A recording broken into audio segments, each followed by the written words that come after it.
सबैलाई नमस्कार। म अर्जुन भुसाल। अत्यन्तै डरलाग्दो खबर छ। बच्चा र आमा एकाएक सम्पर्कविहीन भएको यो घटना हो। 23 वर्षीय शोभा तिवारी न्यौपाने केही दिन अगाडिदेखि सम्पर्कविहीन हुनुहुन्छ। उहाँको श्रीमान सन्तोष न्यौपाने लमजुङ जिल्ला मध्य नेपाल नगरपालिकादेखि आएर आफ्नो श्रीमती खोजीका लागि प्रयत्न गर्दै हुनुहुन्छ।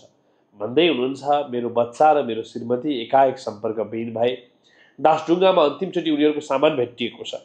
बच्चा र उसको जो हराउने शोभा तिवारी हुनुहुन्छ, साथमा उहाँको बच्चा पनि हराउनु भएको सँगै दासढुङ्गामा बाबुको जन्मदर्ता, विवाह दर्ता, पैसा 14,150 रुपियाँ, रातो झोला भेटिएको छ। तर अरू सामान केही पनि भेटिएन। शोभा कहाँ जानुभयो के हत्तोपत्तो छैन। परिवारले खोजीका लागि धेरै प्रयत्न गरेको छ। यो चाडबाडको बेलामा आज घरको एउटा आफ्नो मान्छे बच्चासहित हराउँदा यो न्यौपाने परिवार अति पीडामा छ। उहाँहरूले खोजीका लागि धेरै प्रयत्न गर्नुभएको छ। बुझ्नुपर्ने, खोज्नुपर्ने, हरेक ठाउँमा प्रयास गर्दा पनि कहीँ कतैबाट केही खबर आएको छैन। म बिन्ती गर्न आएको छु, कहीँ कतै कुनै अवस्थामा हजुरहरूले शोभा तिवारी न्यौपाने उहाँको तस्बिर यहाँ छ र यी बच्चालाई कहीँ कतै भेट्नु भएमा नजिकको प्रहरी कार्यालय अथवा हाम्रा नम्बरहरूमा खबर गरिदिनु होला। अति पीडामा परिवार छ। मानवताको कर्म गरौँ। उहाँहरूको नम्बर 98 424 28 339 हो। यसमा पनि फोन गरेर हजुरहरूले सहजीकरण गरिदिन सक्नुहुनेछ। शोभा न्यौपानेको खोजीमा सबैजना जुटिदिनु होला।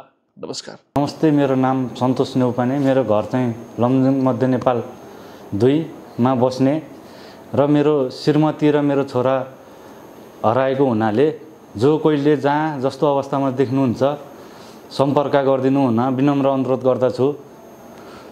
प्रिय बुढी, तिमी जहाँ छौ, जस्तो अवस्थामा छौ, एकचोटि परिवारको वा जोसँग हुन्छ, जे गरेर हुन्छ, फोन गरेर म यस्तो अवस्थामा छु, जिउँदो छौ भनेर कन्ट्याक्ट गरिदिन पनि विनम्र अनुरोध गर्दछु। र त्यो बाबुको भविष्यमाथि धेरै अन्याय भएको छ। त्यो बाबुलाई सम्झेर भए पनि घर फर्केर आइदेऊ भन्न चाहन्छु।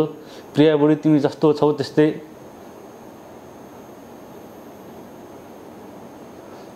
प्रिय बुढी, तिमी जे भयो नि एकचोटि घर फर्केर आइदेऊ होला भन्न चाहन्छु। नमस्ते, मेरो नाम राजन तिवारी हो। मेरो घर लमजुङ हो। मेरो बहिनी हराएको 2-3-4 दिन भएको कारणले गर्दा हराएको कारणले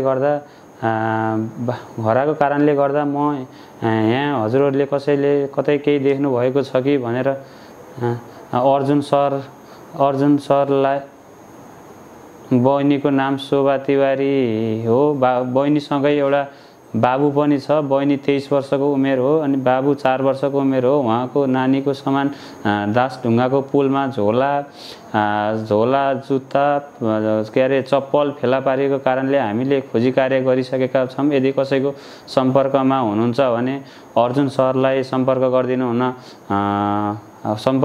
होला भन्न गर्न चाहन्छु। नमस्ते।